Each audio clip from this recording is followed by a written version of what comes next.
Retour sur une semaine grenobloise. Samedi à Grenoble, les Ducs ratent le 10 sur 10 et perdent leur invincibilité en Ligue Magnus. Défaite 4-3 lors de la 10e journée. Mais c'est sans conséquence, ils restent leaders avec 2 points d'avance sur Briançon.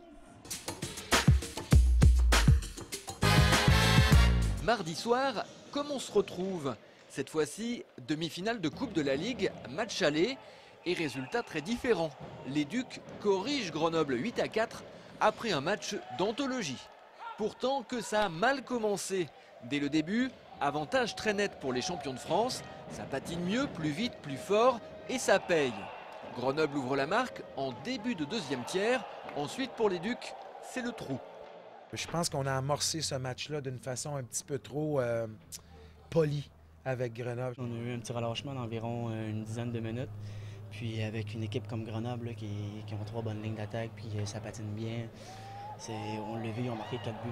Donc après ça, nous, c'était de revenir le plus rapidement possible. On a marqué un premier but, puis ça nous a libérés, puis on en a enchaîné vite. Et oui, les Ducs vont ensuite passer pas moins de 8 buts au brûleur de loup, le tout en 2 étapes. D'abord la remontée, Éric Fortier, puis Jonathan Bellemare qui se jette et suit bien le palais. Enfin, Éric Fortier à nouveau.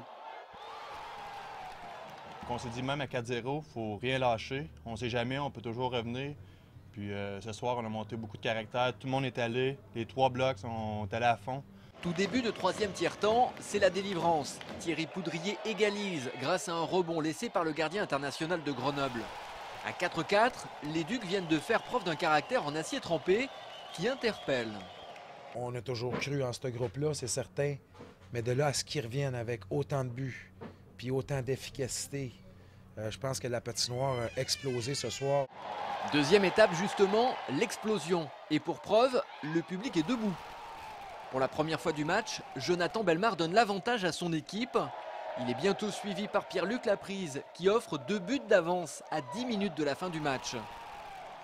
Grenoble, complètement dépassé, subit maintenant la frénésie des Ducs.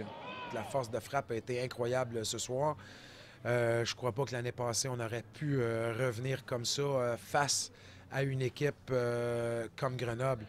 Pour finir en beauté, les Ducs ont dépecé les brûleurs de loup. Un 7e but par Thierry Poudrier qui glisse le palais entre les bottes du gardien grenoblois. Et le grand 8, signé Jonathan Bellemare pour une victoire de prestige. Mardi prochain, les Ducs iront à Grenoble avec 4 buts d'avance.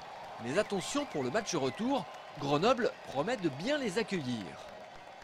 Il faut aller là-bas dans l'optique que c'est 0-0, puis jouer le même match avec la pression sur leurs défenseurs. Mardi, les Ducs tenteront donc de conserver leur avantage pour s'assurer le droit de jouer la finale de la Coupe de la Ligue le 29 décembre prochain à Méribel. Fin d'année chargée en perspective puisque le 23, ils affronteront Morzine à Morzine en quart de finale de Coupe de France cette fois-ci.